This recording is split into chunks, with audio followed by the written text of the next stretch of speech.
Muy bien, mis amados hermanos. Muy buenos días. Estamos con el Catecismo de Heidelberg en la pregunta 52. Debemos recordar algunas cosas. El Catecismo de Heidelberg es como cualquier otro documento que realizó la Iglesia protestante después del siglo XVI, después de la Reforma, para poder instruir en aspectos claves de la doctrina cristiana, o mejor, qué es lo que nosotros debemos creer. Y hay aspectos que nosotros debemos enfatizar y debemos estudiar. No son preguntas inspiradas, pero lo que nosotros asumimos y queremos es edificarnos sobre el texto de la Biblia, lo que es inspirado. La pregunta 52 nos dice: ¿qué consuelo te infunde que Cristo ha de venir a juzgar a vivos y a muertos?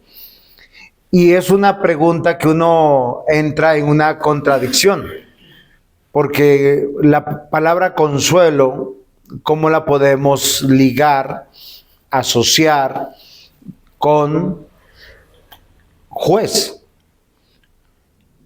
Y es algo que nos debe llamar a nosotros la atención, porque a nosotros cuando nos citan a un juez, ¿cómo nos sentimos? Temerosos. Pues sí, temerosos, porque dice la hermana Andrea, eso es correcto, nos sentimos juzgados. Y es algo que nosotros tenemos que evaluar, porque normalmente a nosotros nos pasa eso.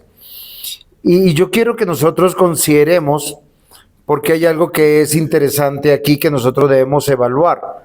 Hemos estado mirando algunas doctrinas que no sé si ustedes quieren recordar junto conmigo.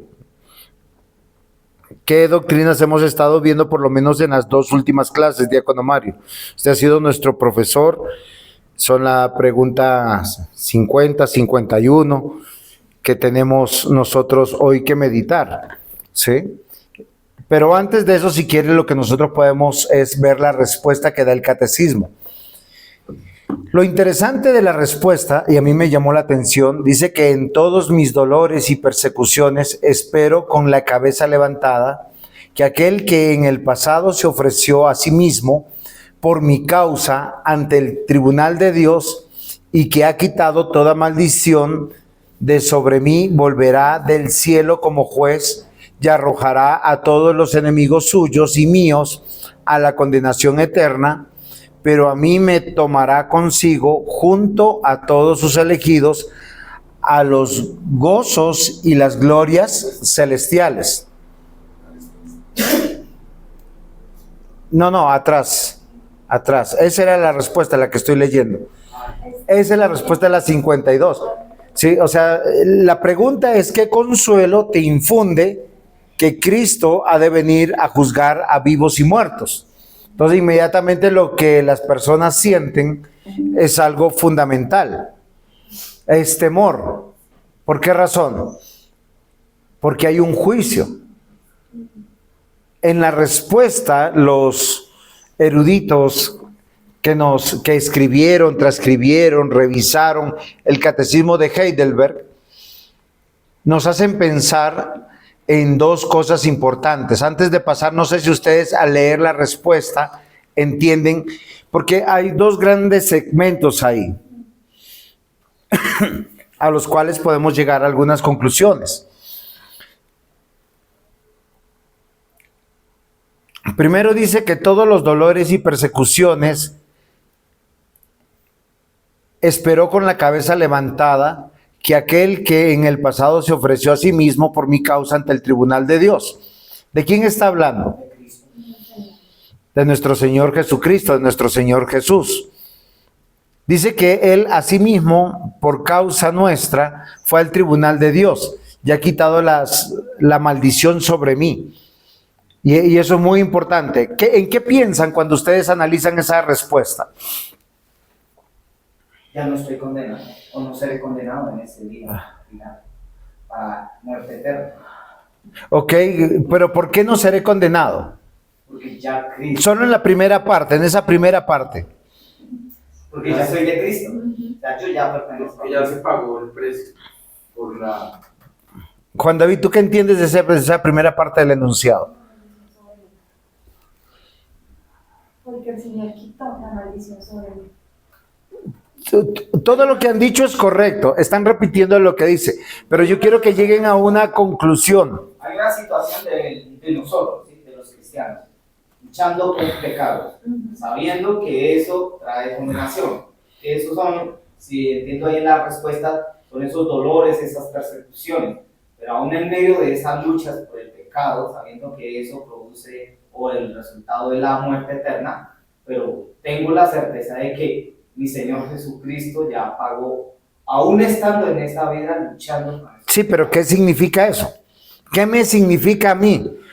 Mire, ponga, ya no... El juicio va a salir a favor.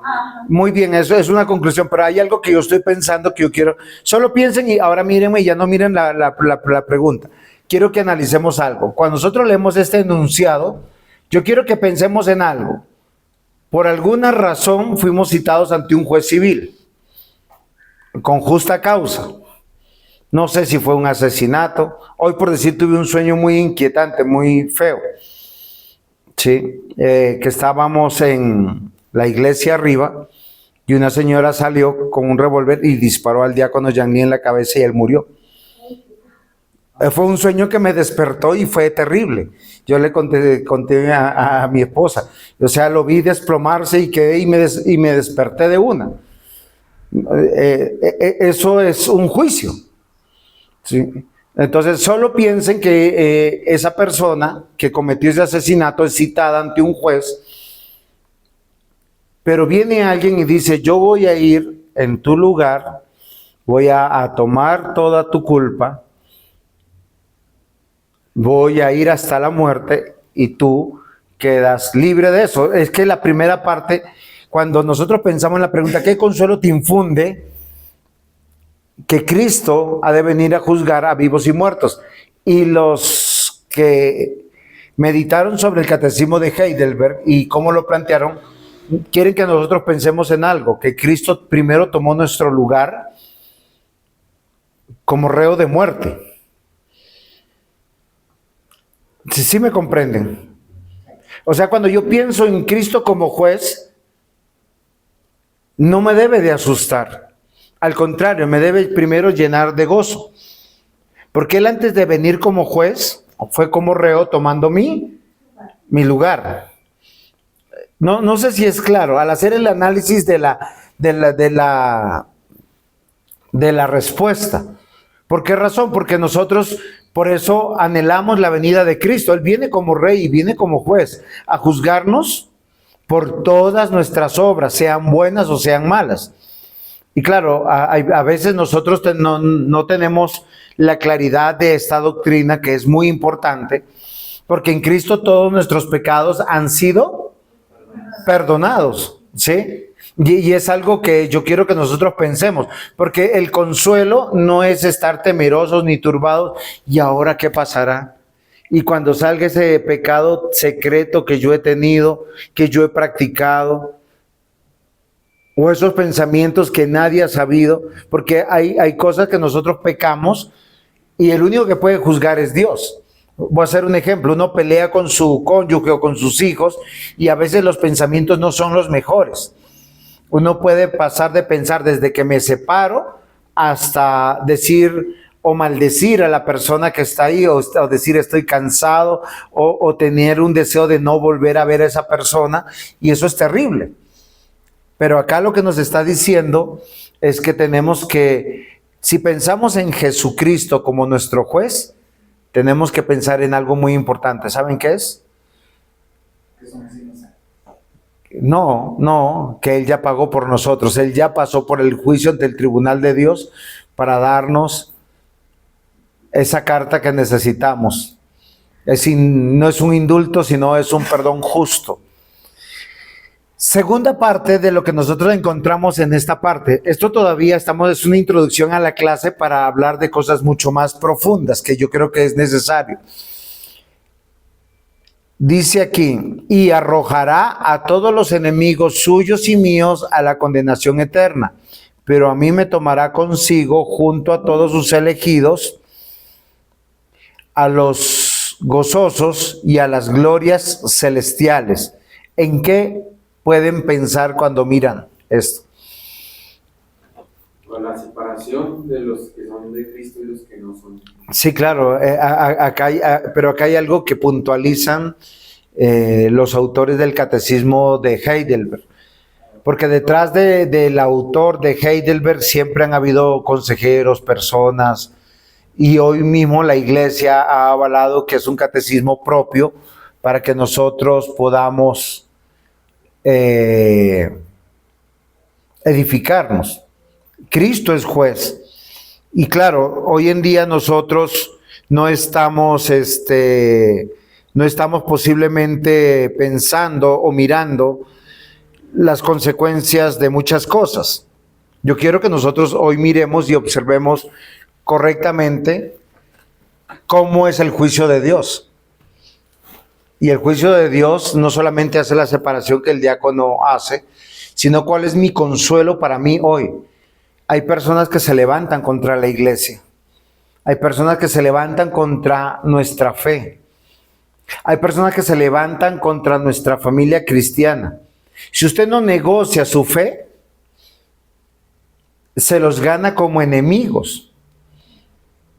Lo señalan a uno, lo acusan a uno, lo lastiman a uno, lo repudian a uno y en muchos casos hasta lo persiguen a uno. A los creyentes nos persiguen de muchas maneras.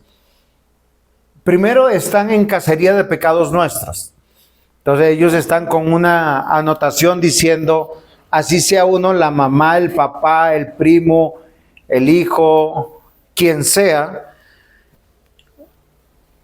Nosotros vemos algo que es muy triste. ¿Saben qué es? Que nos están persiguiendo, están atacando nuestra iglesia, atacando nuestra fe, atacando nuestro Dios permanentemente. Y lo peor que muchas de esas cosas nosotros no las sabemos. ¿Sí sabían eso? A veces nos reciben con brazos abiertos, a veces nos invitan a comer, a veces se sientan a comer con nosotros. Pero son nuestros enemigos. Esa es la claridad que acá tenemos. Por eso el consejo de la Escritura, el consejo de nuestro Señor Jesús es que nosotros deberíamos ser más astutos como las serpientes.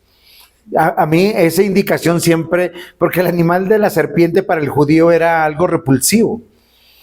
Entonces yo preguntaba, ¿por qué el Señor nos dice que debemos ser astutos como la serpiente? Y la serpiente tiene algo muy interesante. Ella identifica quién es su alimento y quién es su enemigo. Pero frente a los dos, siempre toma distancia, siempre está lejos de ellos. Y cuando se va a acercar a cualquiera de los dos, uno es para comerlo y el otro es para matarlo o defenderse. Pero nosotros como creyentes a veces bajamos la guardia y pensamos utópicamente en algún momento que serán nuestros hermanos, que la cabrita se convertirá en ovejita. Entonces, acá hay dos grandes partes. La primera parte es que Jesús tomó nuestro lugar. Y segundo, Él como juez cuando venga, no solamente va a hacer la declaración final de nuestra libertad, sino ¿cuál sería la segunda parte? La condenación. La condenación de aquellos que hoy nos persiguen, hoy nos usan, hoy nos torturan, hoy quieren destruir nuestra fe, destruir nuestras iglesias, destruir nuestros hogares. Solo que nosotros no lo vemos de esa manera. Para eso yo quería que nosotros consideráramos el grupo de ¿cómo se llama esto? De preguntas que están dentro de un mismo día, ya que el catecismo de Heidelberg fue diseñado para darse en un año en 52 domingos. Cada grupo de preguntas se trabajaban en un solo domingo. ¿Saben por qué? Porque el culto antiguamente en la mañana era escuela dominical.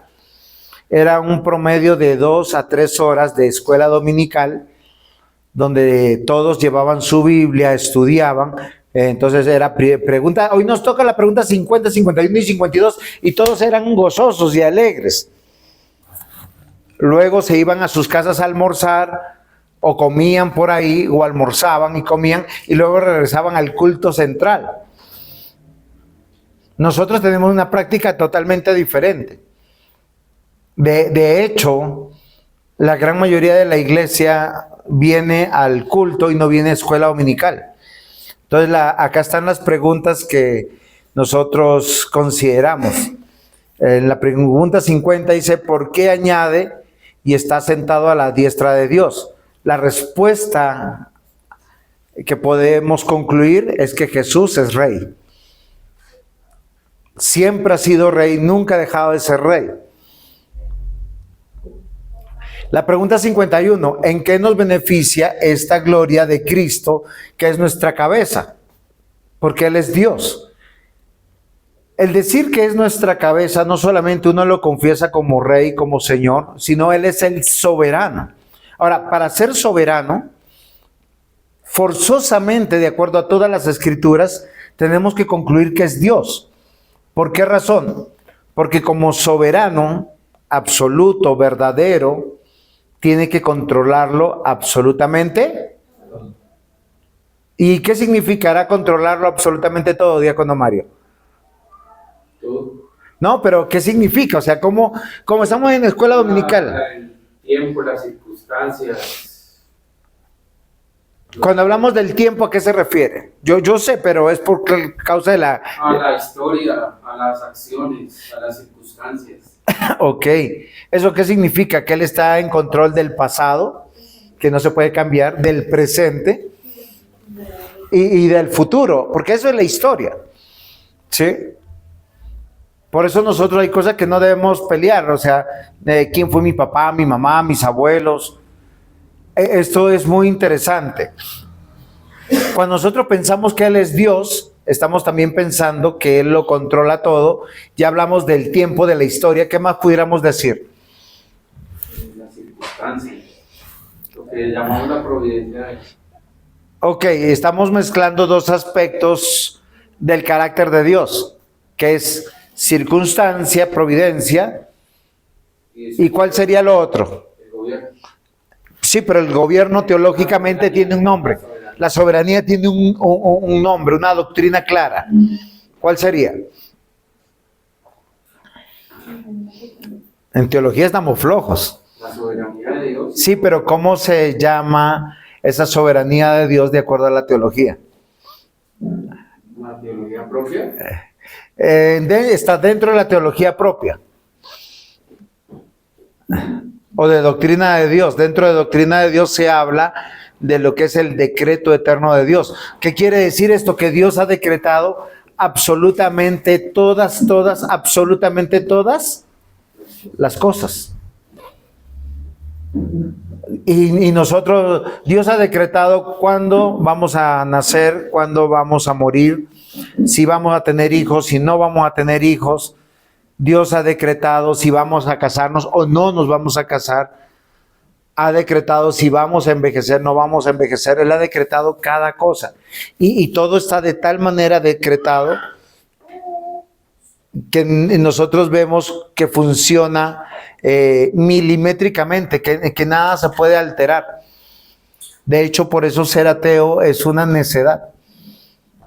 Y es algo que yo quiero que ustedes piden. ¿Qué nos beneficia esta gloria de Cristo? ¿Sí? Que Él es nuestra cabeza. O sea, que Él es nuestro Dios.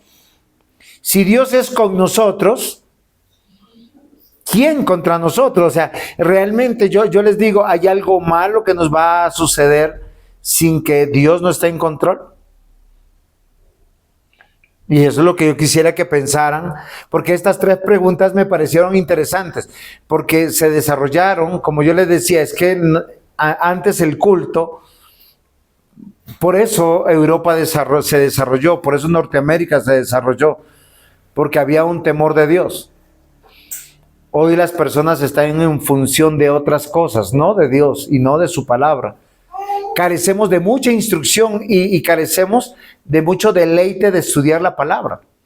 Entonces, hemos dicho que la pregunta 50 dice que Él es rey, la pregunta 51 que es Dios, y la pregunta 52, ¿cuál sería el resumen? Que Él es juez. O sea, fíjense que nosotros aquí miramos tres cosas por lo menos. La fácil es la 52 que aclaramos, decimos es consuelo. La palabra consuelo es ánimo, como... Porque a veces nosotros nos sentimos que lo que estamos haciendo es poquito. ¿La primera cuál era, perdón? Es que no dije la primera todavía, a partir de la tercera es consuelo. La segunda, ¿cuál sería? Yo sé que Jesús es Dios, es mi Señor, es mi Dios. ¿Qué causa en mí? En una sola palabra, piensen en una sola palabra. Esperanza. Confianza. Esa sería, es Dios, o sea, todo lo que Dios ha decretado es seguro. Por eso Job dijo, Dios dio, Dios quitó, a Dios sea la gloria. Para llegar a esa madurez de fe hay que tener una claridad impresionante. Por decir lo que en mis sueños, cuando Yanli cayó y murió, yo inmediatamente pensé en dos cosas. ¿Sí? En el culto, ¿sí? ¿Qué va a suceder? ¿Sí? Y en nosotros como iglesia, a futuro.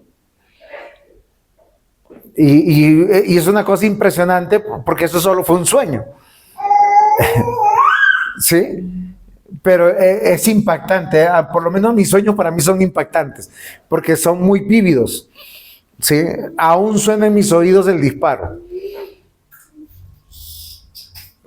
Entonces, la pregunta 51 nos da seguridad. Ahora, pensemos en la pregunta 50.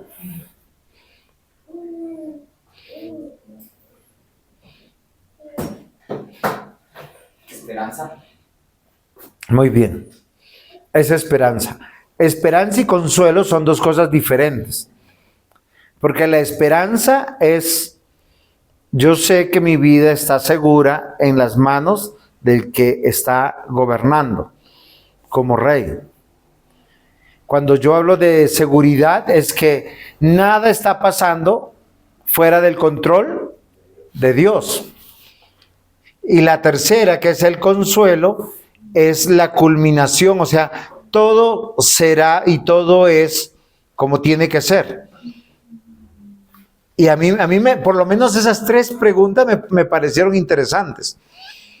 Y es algo que yo quiero que ustedes y yo, nosotros, meditemos un poquito, porque fácilmente se nos pasa el tema corriendo.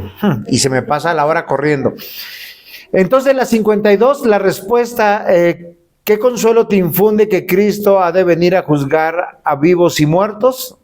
Es que Él es juez. Ahora, ¿qué significará que sea juez?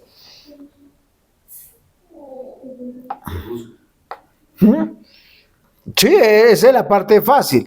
La Biblia enseña... Que juzga con justicia. Claro, miren, vamos a tomar algunos versículos para poder... Que juzga justamente. Sí, claro, es el único que juzga justamente. Es el único que no se le puede engañar. Yo entiendo, pastor, es el que tiene la última palabra. También. Pero recuerden que el juez juzga de acuerdo. La Biblia dice que todos seremos juzgados por lo que hemos dicho, por lo que hemos pensado, por lo que hemos hecho y por lo que no hemos hecho. Esa es nuestra confianza. Entonces, fíjense lo que dice Eclesiastés 3:7. Al justo y al impío juzgará Dios, porque allí hay un tiempo para todo lo que se quiere y para todo lo que se hace. O sea, nuestra vida mortal debe estar en esa perspectiva. Dios es el que juzga. Salmo 56 también dice, los cielos declararán su justicia, porque Dios es el juez. Ezequiel 33:20, y dijiste, ¿no es recto el camino del Señor? No os juzgaré, oh casa de Israel, a cada uno conforme a sus caminos. Ahora, ¿Qué es lo que nos está diciendo estos 3 versículos? Ayúdenme. Que él juzga. Acá Lo que dijimos, que Dios es un juez justo que juzga con justicia. Exactamente, es justicia. exactamente. Y es algo interesante. Ahora, cuando pasamos... Juzgará justicia. Sí, claro, o sea, es que Él juzga con justicia. ¿Cómo yo le digo al que conoce todas las cosas? Ahora, si nosotros pensamos que Él es rey, Él es Dios y Él es juez, o sea, Él lo sabe todo, lo ha decretado todo, sabe que nada me puede, o sea, ¿yo cómo le justifico algo donde yo sé que he pecado? No hay opciones. Pero recuerden que la pregunta 52, los que dieron la respuesta y construyeron la respuesta, nos hicieron pensar que Él no juzga desde el presente a futuro, sino primero Él juzga de la propia obra que Él hizo por los que rescató, donde todos sus pecados son perdonados. Y cuando yo llego, sí, Señor, yo le embarré, perdóname, ten misericordia una vez más de mí, pero yo sé que soy de Dios. Por eso que nosotros tenemos esperanza, seguridad y consuelo. ¿No le parece maravilloso? O sea, hoy yo no puedo seguir, porque miren, es muy interesante que entre los cristianos a veces decimos lo siguiente. Es que esa persona es así y yo, ¿por qué es así? Voy a hablar de la siguiente manera. Y yo me pregunto, ¿dónde está mi esperanza? ¿Dónde está mi seguridad? ¿Dónde está mi consuelo? No estoy diciendo que seamos tontitos, sino estoy diciendo, ¿por qué nosotros que, si yo sé que Juan David es mi hijo y es creyente, ¿por qué no le aplico lo que Dios me aplica a mí? ¿Por qué un esposo no le aplica esa misma ley a la esposa o la esposa al esposo? En la siguiente diapositiva, Jesús dijo, en Juan capítulo 5, versículo 22 y 27, porque el Padre a nadie juzga, sino todo el juicio dio al Hijo, y también le dio autoridad de hacer juicio por cuanto es el Hijo del Hombre. Ahora, yo ¿qué quiero que nosotros pensemos cuando decimos que es juez? Que no es algo que los hermanos que construyeron el catecismo de Heidelberg lo sacaron de la manga. Hay muchos versículos que Dios es juez en el Antiguo Testamento.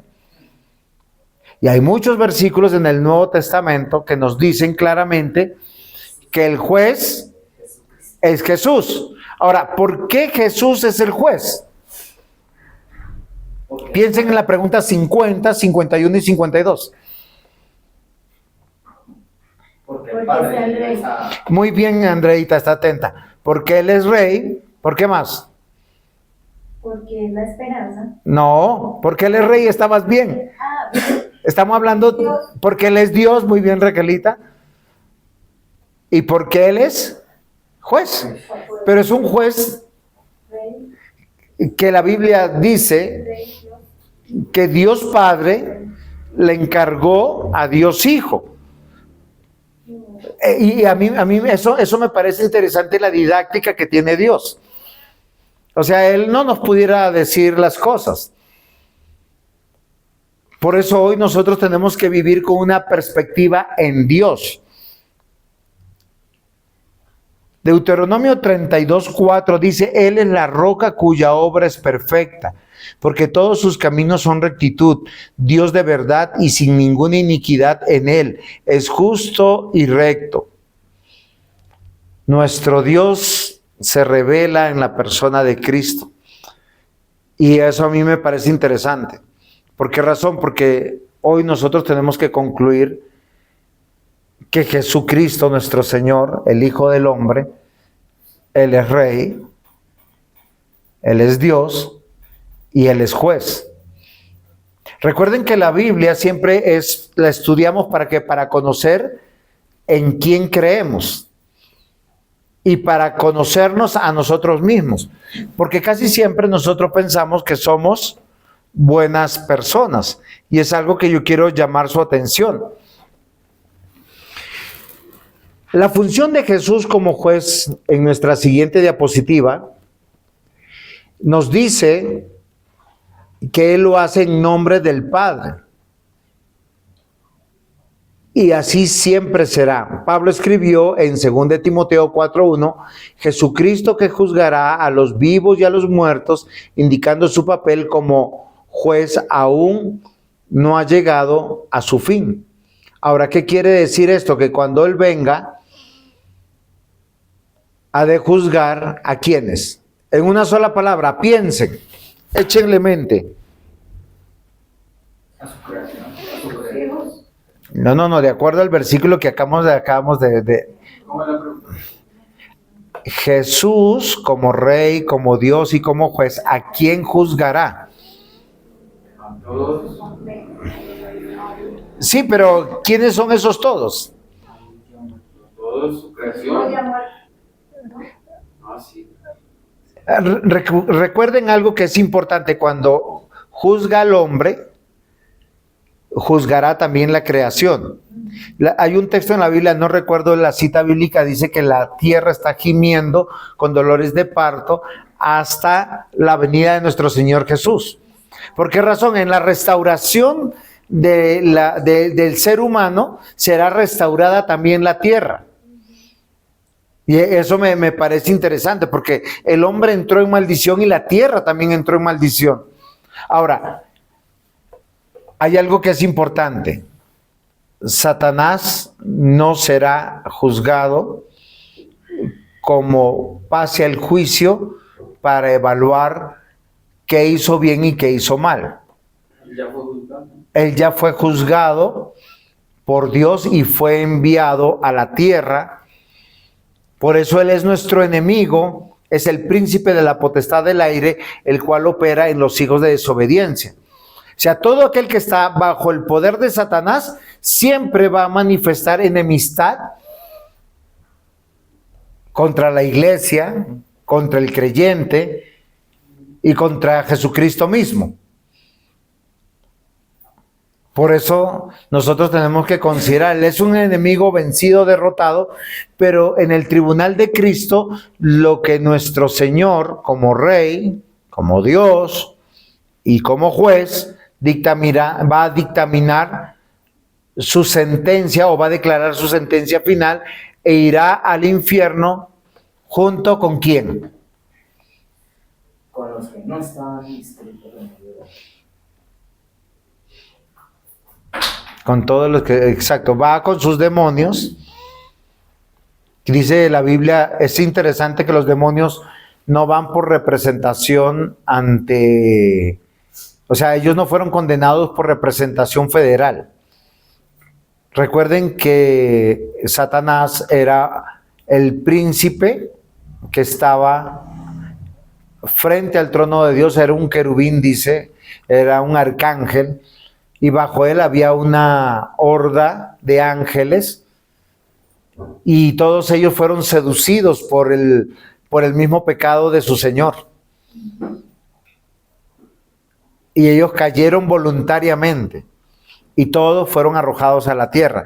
Ahora, en 2 Corintios 5:10 dice, porque es necesario que todos nosotros comparezcamos ante el tribunal de Cristo para que cada uno reciba según lo que haya hecho mientras estaba en cuerpo, sea bueno o sea. ¿Qué piensan sobre este versículo y si tienen alguna pregunta? ¿Por qué es necesario comparecer ante el tribunal de Cristo?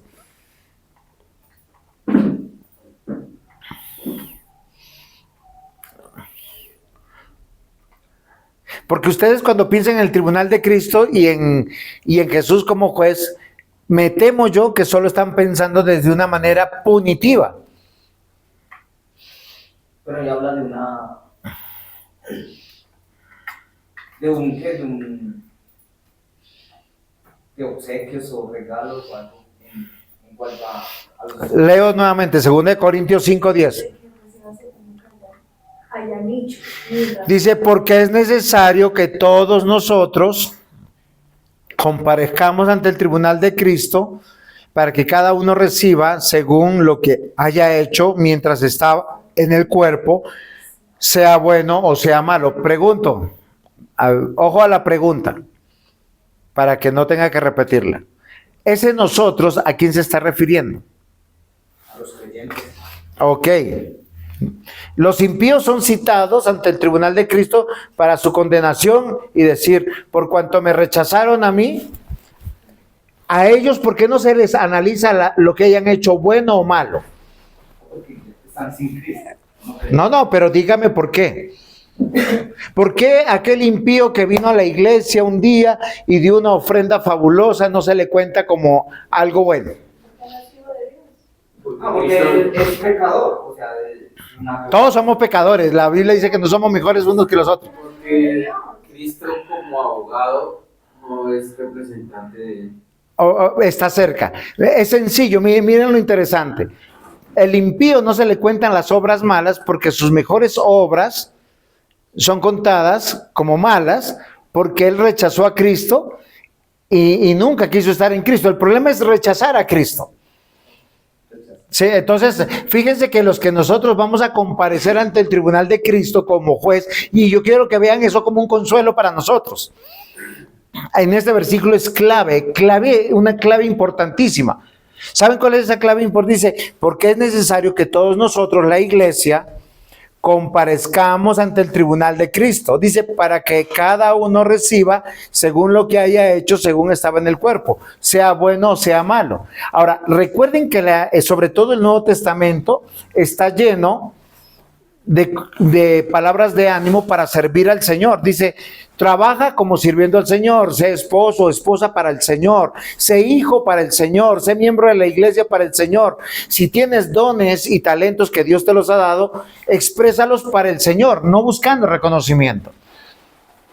¿Cómo traduce el Nuevo Testamento en el tribunal de Cristo? Que van a haber ciertas recompensas, que habrán ciertas diferencias.